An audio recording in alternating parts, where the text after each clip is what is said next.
Hello, ladies and gentlemen. You have lost one British voice, but gained, well, you haven't really gained anybody because I've been here the entire time, but hey. Just My been name is whispering in our ears constantly. Whispering, I've been yelling at you, but, anyways, that's,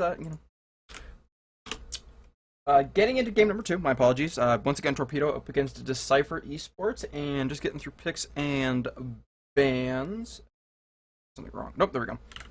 Yeah, okay. Getting kicked off into pick and bans here. I believe the screen should adjust in a few moments. Target, let me know when it's good to go. But we're able to see things as they happen here, as the hover-ons and the bans are going on through right now. There we go. We're right in the action here. Janus, the first pickup here from Dcypher, actually Torpedo Esports. And it looks like Hell and Soket have been banned away by Torpedo, whereas Dcypher taking out the Soul and the Athena this time around.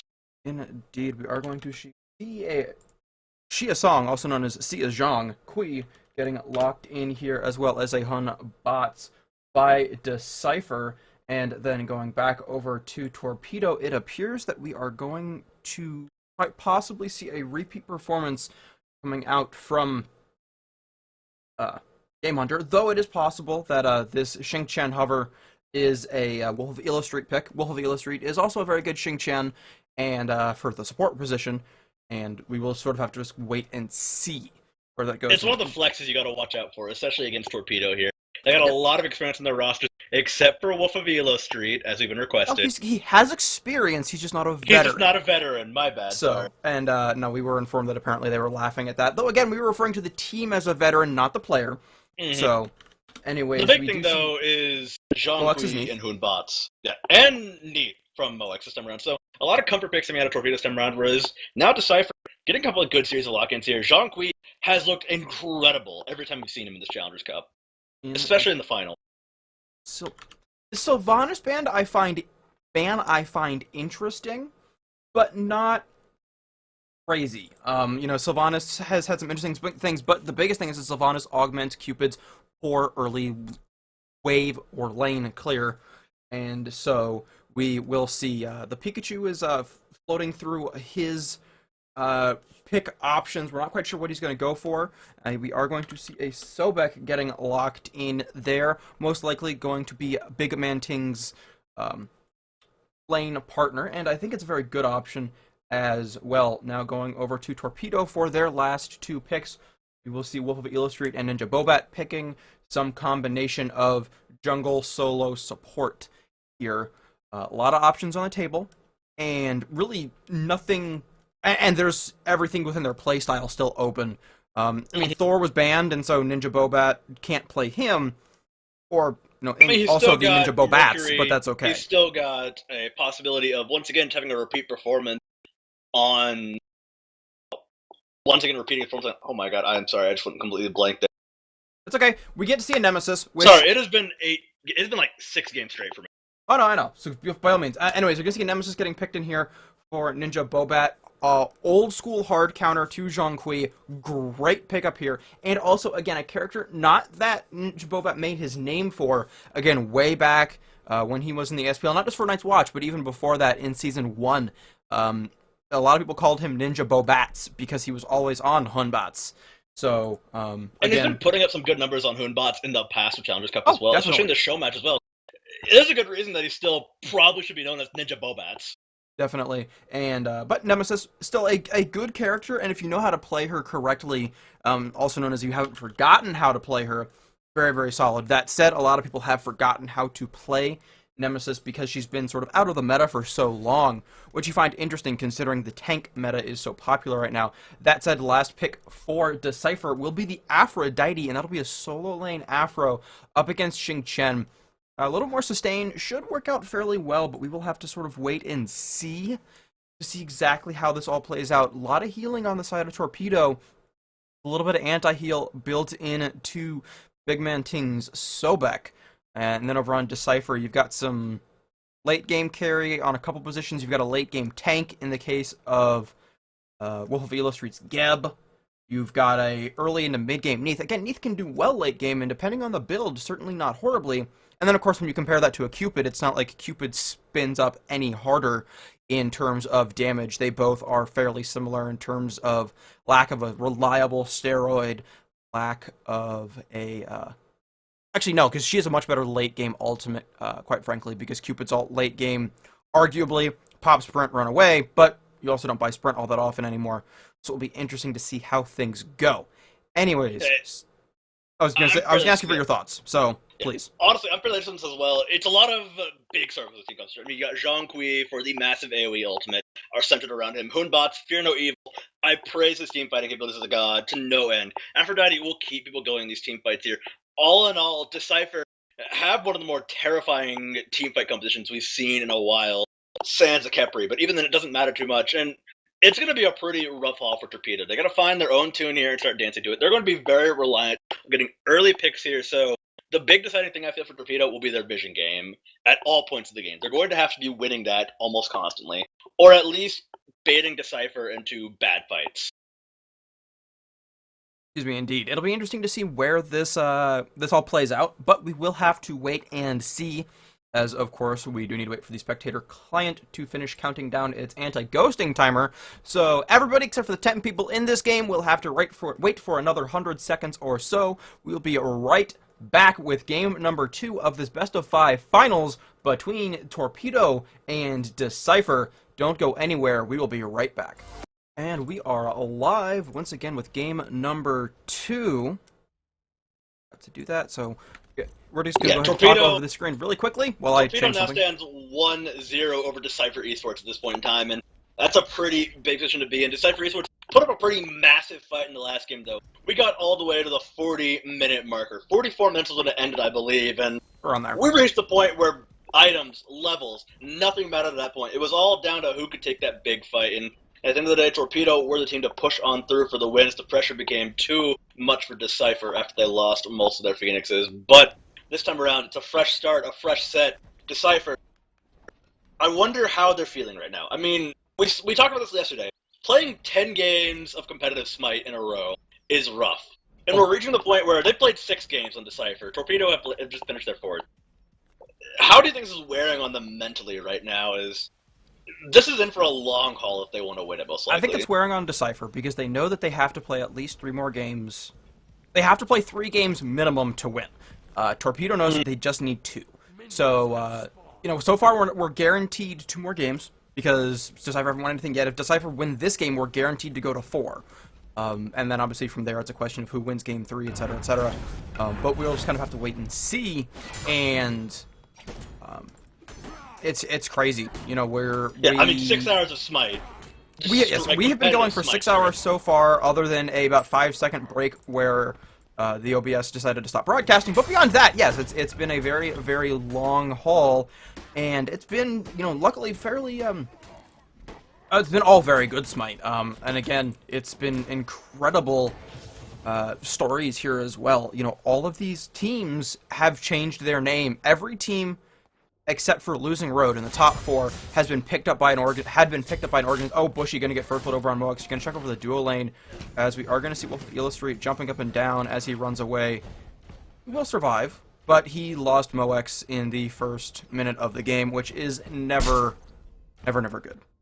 Yeah, especially as that duo lane, but as long as you know how to love, you'll stay alive from the duo lane, especially as a support here. But Mox once again going to dust himself off again. Could be a repeat, as Torpedo did end up losing first blood in the last game, but now this time around it's in the duo lane here. Let's see if Dcypher can carry on through with it this time around, especially considering the fact that it's on Bushy, and Bushy was one of the big carries for Dcypher last game. If not, probably the big reason they stayed in that so late. Yeah, his soul was absolutely lights out. A little bit better carry potential than Cupid. Again, arguably, and it's a hunter, and so they always have some level of carry potential, but arguably Cupid is more of an early game character. I feel that once he hits, maxes out his heart bomb, there's not much more spiking that he can do other than just simply basic attacking. So, while Mox has a little bit more damage and leveling that he can do throughout the game to try and continue to spike, at least a little bit, though Neith is also considered an early game god. That said, we're just kind of watching. We're very cautious right now. I think both teams here, especially because Dcypher was able to get first blood. That's a nice little bit of gold that they're getting right off the bat. But beyond that, we want to be careful. And Torpedo saying, okay, just stay calm, we'll be fine. Over in the solo lane, actually, really quickly, GameHunter being very aggressive on JustLofes. Lofes hitting level 5 now, so he does have that Undying Love. So that's one get out of jail free card that he can use for himself if GameHunter does get too aggressive. But again, GameHunter also obviously doesn't want to risk getting over aggressive at the same time. Yeah, and he's got the safety net on the side of Dcypher Lopes. He's got the sustain. He'll be able to keep going as well. NinjaBobat burning the ultimate from Nemesis right there through space and time.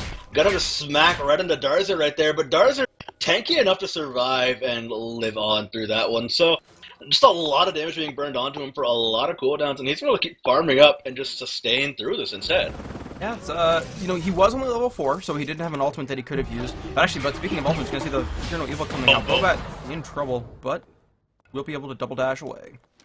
Yeah, able to escape safely here. There's a lot of mobility once again, and I see this game coming down to a very, very close wire here. Lots of burst damage here. Both teams want so much out of the other here. They're going to be pushed to the very limit. Strained to the edge here as now Dcypher trying to make these rotations. They're moving about here. They've got a 400 gold lead here as Darzer getting a bit of extra healing and safety from his solo laner here. So Lopes makes a quick rotation, going to rotate back to lane time as he did manage to get away after he cleared it out here. GameHunter having an easy go at the slave though. Should be cleared out quite easily by Lopes' situation here, but well, the dot's going to do quite a bit to lock him down a bit from GameHunter there. Takes a lot of damage, but will be healed up nicely by his birds. Yeah, so we're hitting that point now where Lopes will be able to at least hold his lane. Not necessarily win it, but he won't lose anything. And that's all he needs to do is the god he's playing. Yeah, as Aphrodite, you want to get power, you want to get some protections, and that's about it. You know, your job will be, I mean, sure, pushing is great for Aphro, but her job truly is to be a support mage. That's the way her kit is designed, is to provide extra healing for herself and one other player. You know, why she's one of the few mages that we've seen run successfully in the dual lane. In the past, it's been a very long time, but still something to note. And her job will be, once the team fight stage runs around, to simply keep her team topped up on health. So, you know, she's not going to be worried about building any penetration. It's all power. Though the Spear of the Magus certainly wouldn't hurt, as it will make Darzer a little bit stronger, as it will help him with his dot damage, though he will probably be buying one as well. It's one of those situations where we wouldn't be surprised to see her build more as one of the supporty tank mages on the side of the solo lane here, but we'll see more of that as it builds down to it. Definitely expecting a Lotus Crown of some kind at some point as well, so Definitely. all in all, expecting a lot of like support folks out of Lopes, whereas GameHunter will be that backline harasser tank we saw him play as in the last game. The mid lane, again, nothing too crazy. I'm really expecting to see something else come out here, but now that everybody has their ultimates online, you know, I think they want to actually duo lane. A little bit of pressure on the Mugs once again, but Bushy doesn't really have any way in right now, as BigManTingz can't quite get any sort of dash off into them. But as I was saying, we're in a clear phase because nobody is really in a position where they can easily turn and burn, where they just drop an entire combo and kill you. So it's like, well, we maybe could kill them, but at the same time, if we drop our entire kit and it's not quite enough, then they can turn around and drop their entire kit, and then a little bit of poke, and then it's a wash-up, or it's a toss-up, and it's really, really close. We'll just wait. Not to really, a lot of these, I respect. A lot of the big-name gods, though, are like, they're very reliant on later power spikes. I mean, most of their big power spikes will come in at least like about 3 or 4 more levels from most gods. We'll see a Neith ultimate fire across the map. They're trying to make something happen over here in the solo lane, but Undying Love buys time through space and time, providing a party trick. But the dive is here. Lopes trying to make it happen. Bobat in a lot of trouble. Doesn't get tagged by the birds. The Whirlwind of Rage and Steel tag. Bag and drops Lopes. One more shout, one more kill. Mid lane. GameHunter picks up the kill, but the fight is in full swing in the mid lane here. A dive is possible. Korinyo escaping just fine and dandy for now here.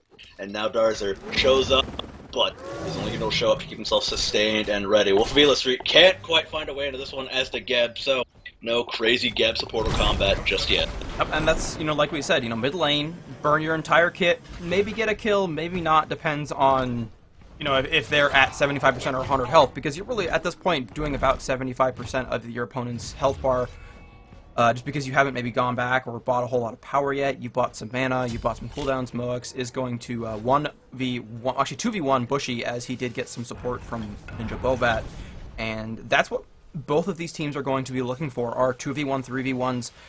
Over in the solo lane, the reason that they won that fight was because they forced JustLofes to use his Undying Love early, because he had to use it on the Neith ultimate, on that World Weaver. Yeah. It was a damned if you don't situation. Exactly, and so it's, okay, I eat it, and I get stunned out, and I die outside my tower, or I eat it, hope that I can get back under my tower, and hope they don't dive me too hard.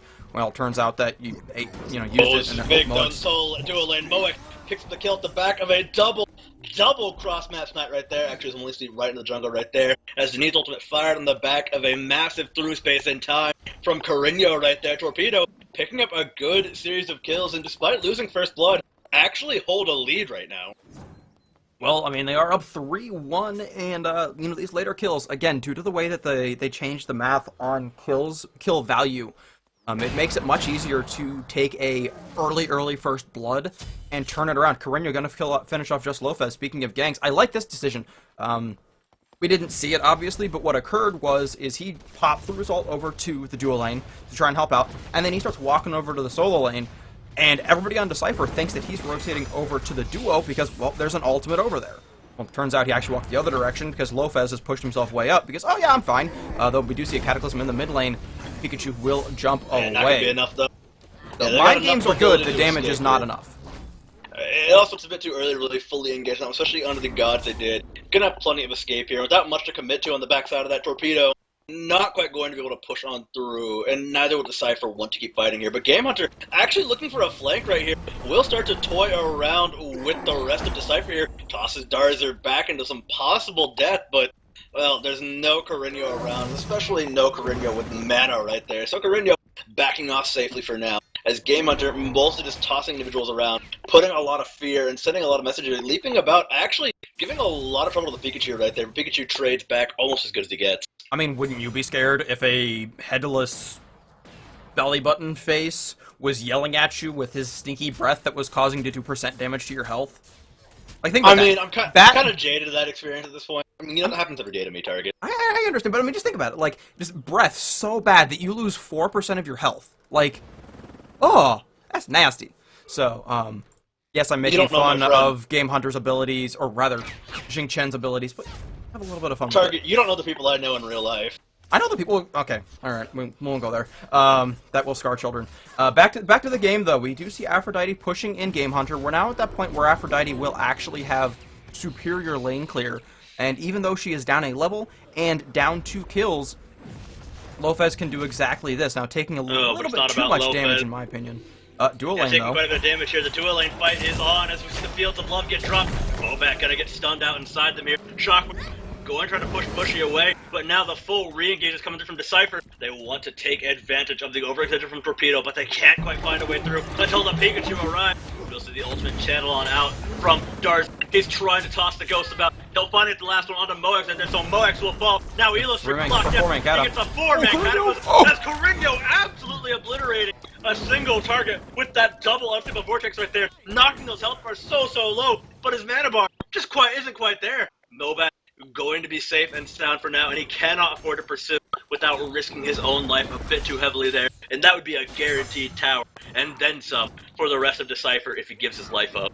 Yeah, so, at least Torpedo, made it not a clean trade. They were able to take a little bit of skin off of, or rather, Torpedo was able to make that not a clean trade and take a little bit of skin off of Dcypher, excuse me.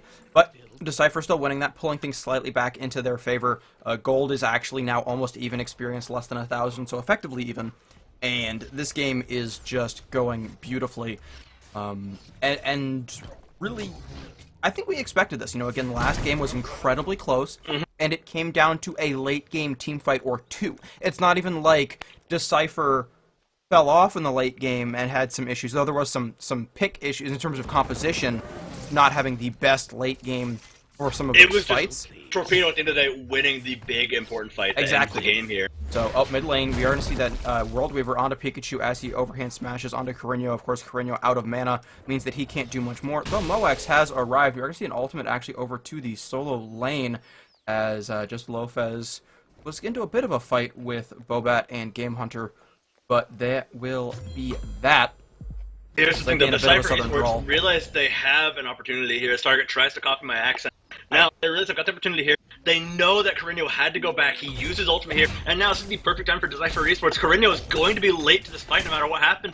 But Torpedo, they know the Gold Fury is being started up here. They've got to respond fast, but it's burning out incredibly quickly here. Korinyo not going to arrive in time. It's set up perfectly. Dcypher sneak away the Gold Fury, taking advantage of the back timers from Torpedo, and those split seconds here, and the fight breaks out here. WolfofEloStreet and tumble over the top goes the Pikachu to safety, as Moek had the damage to rain in if he wasn't careful. WolfofEloStreet rolling on out and rolling on in, but no setup for the Cataclysm. Channeling into Ghost. Goes Darzer. Demons recalled here. Destroyed before you can even manage to fire off the Cataclysm. Right there is WolfofEloStreet, and Darzer picks up a huge kill. A Gold Fury. Dcypher pick up the first lead of the game, albeit a fairly still different enough lead, but still gold difference is minor definitely one. into a lead here. Experience at about 1,000 is acceptable in terms of noting. It's the first noticeable one for themselves, definitely. So to quote a both wonderful and horrible movie from the 80s, no disassemble. If any of you get that in the chat, I'll be impressed. But as I'm sure it's probably far too old for many people. But we are going to see Moek's channeling the ultimate. We're going to see it going on to actually BigManTingz. We did see the Nemesis ultimate as well. BigManTingz will fall to Moek's backside. We did see JustLofes almost get killed, but healing up quite quickly as there is no anti-heal back there onto her. However, we will see Bushy getting taken low. There's the Undying Love as well. Healing is huge, but then he gets chunked back down again. I think he's died almost twice now in terms of raw damage. Right-hand side, Korinyo getting very low. Going to go back into the bottom side of that fight. NinjaBobat is going deep on to Pikachu. Pikachu will be finished off with a combination of that Cataclysm, and then NinjaBobat simply slapping him with a sword because, well, as you know, Pikachus don't like knives. Yeah, Pikachu's not big fans of knives, nor quick attacks from the look of it here, as that was a very, very quick, sneaky blow from the rest of Torpedo here. Now, still grouped up outside the Tier 1 tower are the rest of Dcypher. They're not going to let this one go without a fight, I think, here, and they still want to claim this tower, but Torpedo taking advantage of that, showing up in droves here. GameHunter actually TPs towards the tower here, but I think we're going to see a full disengage from Dcypher as they realize not worth dumping so much into this. Close on the unstable vortexes right there for the mid-camps, but no cigar for Torpedo there, as Korinyo nearly nails it. Definitely. Now, something that Torpedo needs, like, within the next 3 minutes or 4 minutes, is they need to pick up anti-healing as soon as possible. In that fight, we saw JustLofes get taken down to about 10% health twice, and we saw TheBushyyy getting taken down to 15% health, or 15% health once, and then 25% health the second time. And by the time that fight was completely over, he was get back up to completely full health, and TheBushyyy has 0 lifesteal. That was completely off of the hearts healing, and then the healing from JustLofes. The birds are doing so much healing right now, and he doesn't even have all the power to make them do even more. Plus, of course, whatever healing you will see out of Darzer. So there needs to be a Divine Ruin on somebody. That needs to be a Pestilence coming out from GameHunter. There should be a Brawler's Beatstick, maybe. Moek has shown that he will build non-traditionally. So a Brawler's Beatstick would work in his playstyle. So that's all I was going to say, last word. Recalling back to actually the group stages as well, even some of the old tournaments, when they're back known as the Angry Pikachu, Dcypher have been known to take games off of their opponents here. There's no reason that Hell and Aphrodite were banned out against them here. Lofes' two main characters. And even Darzer could list it. These are the two main characters that run in Dcypher Esports' roster. These are the gods they've played where they've made some of their crazy wins. Some massive comebacks. All kinds of games. And they're in the lead right now. This is the pick where we would see Dcypher Esports pull something out and maybe pull out a win in the series here. NinjaBobat but in some Bobat trouble. caught out a bit here. Pikachu on the hunt for this one, but over the top comes WolfofEloStreet to protect his friend there. Through space and time, fired off here as this tower somehow still left standing here. There's a lot of wave on the side of Torpedo, and they're going to keep it from falling down. It's just going to take one shot, but the body blocks are a bit too much for the rest of Dcypher to really push on through without endangering themselves for one tower. I'm impressed at how quickly we've transitioned over to this massive team fight. I understand we're 16 minutes in, so it's not super early for a lot of team fighting, but at the same time, you know, where we are at itemization-wise, Torpedo tends to like to be completed 3 items before they start fighting. But here, some of them are still completing their second items, and we're grouped up as 5. And oh, good Batz ult right there. Fear No Evil doing tons of work. Korinyo is in trouble, but does manage to get out the backside. That's the way to start this fight here, is now Torpedo completely shoved Dcypher. Oh, actually, Dcypher shoving Torpedo away from their tower right here. That is huge, huge, huge. Hold on, Torpedo successfully defended as Dcypher shoved into. Yeah, they defended, survived, but Dcypher shoved into. That's what I was saying, Target. I don't know. We're saying a little bit of the same thing, but not quite, because they both shoved, they both butted heads, and now Dcypher is looking to take a Gold Fury on cooldown. Say whatever you want. It's been exactly as long as it's PG, we're good.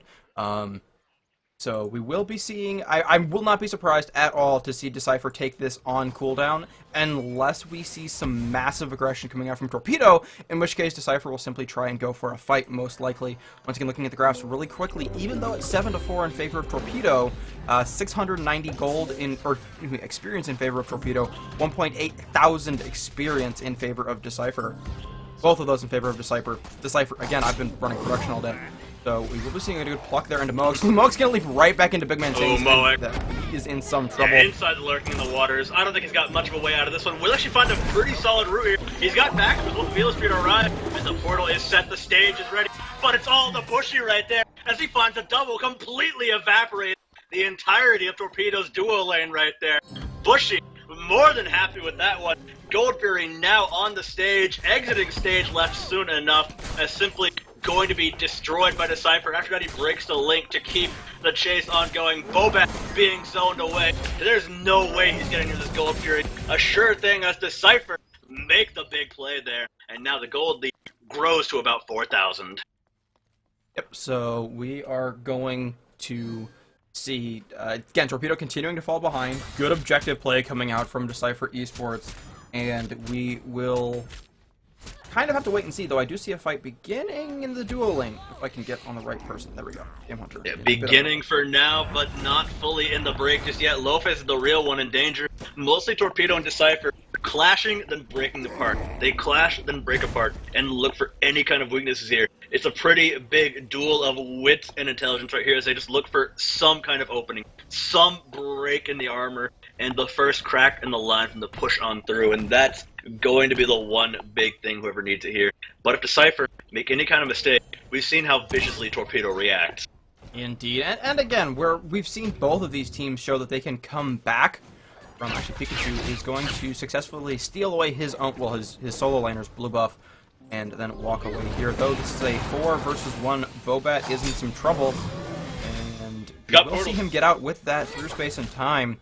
I would say an over-rotation, but again, there's nothing for Torpedo to take over in the duo lane, unless Moex could get especially with Gold Fury down right now. Exactly. The buffs are mostly being cleared out right now. There's like one buff standing on both sides, and it's the speed and red buff. Neither team is in any real position to steal these away just yet. It's mostly going to be clashes over nothing right now, as most of the XP camps aren't quite available. Whoever fights, all these fights are occurring over towers. They're occurring over the limited farm on the map here. It's a resource war, and it's going in favor of Pikachu right now as he leaps away to safety, takes quite a few ultimates there. They actually might run him down right now, but, well, it's going to be a fear no evil, completely singling out Bobat, going to get obliterated by Darzer right there, and now WolfofEloStreet needs to be on the retreat. Darzer finds his double as his damage ticks on through. Now GameHunter on the run, trapped in the fields of love, slugged back, tossed around. The Pikachu picks up the kill, surviving from the brink of death, and now he's the one on the hunt, pushing forward. Pikachu leap forward, overhand smash into Korinyo. Korinyo about to fall, heart bomb, one more shot. He just needs to be taken down by Pikachu. He gets to smash, a double for Pikachu right there, as now this tower fully exposed with Torpedo on the back foot. Indeed, and so big thing here is that even without that Aphrodite, I think that Dcypher would be handily winning these team fights. The thing is that JustLofes is allowing them to go from, okay, we killed 3 people, to, okay, we killed 4 people and took a tower and a phoenix and don't care that you're still here. BigManTingz taking a little bit of damage, but there's so much healing on the side of Dcypher that they just don't care. Also, we are going to see Bushyyy getting killed on WolfofEloStreet as the Fear No Evil comes up once again. That is something you definitely should be afraid of, as it is a very, very evil thing indeed if you are Torpedo. And this is looking like we are guaranteed 4 games right now, folks, as, well, it is currently 7-11 in favor of Dcypher Esports. Just shy of 6,000 experience, just shy of 7,000 gold as well. So Dcypher Esports saying, no, we don't want any of this reverse sweep stuff again. We made our mistakes in game 1. We're just going to fix them, and we're going to go. And they are showing up very, very strongly, and I would not be surprised at all, though, at the same time, to see Torpedo say, okay, we see what we did wrong game 2, we're going to win game 3, and to have it go back and forth through game 5. I mean, like, this is like what Vermilla said. Game This is 7. very much the up-and-comers versus the old veterans here. The veterans, Torpedo, they've got their mentality. They know how to stand up in a series. They're not going to fall down just because you take them down in one game.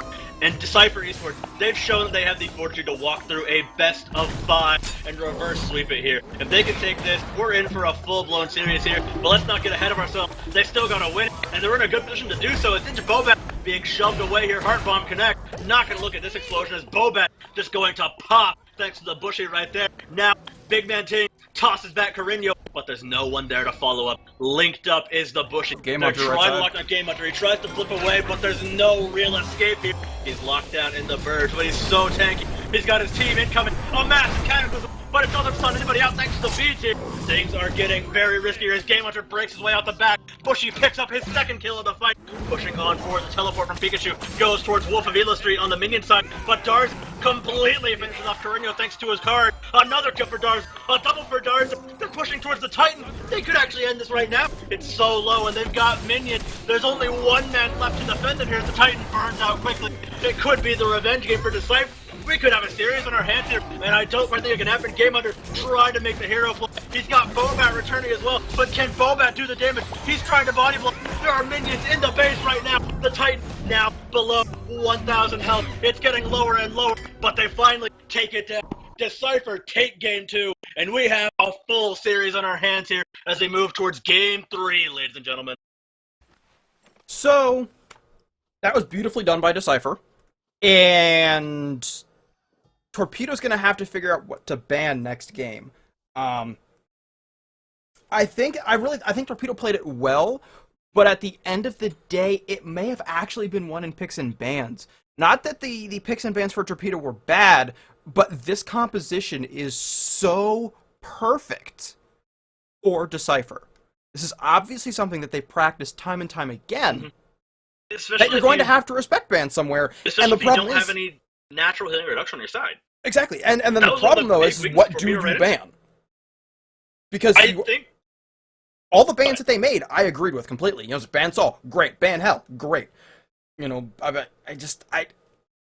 was like, okay, cool, they banned hi-rez, awesome. And then they take Cupid, and it's like, really? And then Cupid shows up and says, hi guys, I'm cute and adorable. See how this is a little devil outfit? Yeah, there's a reason for that.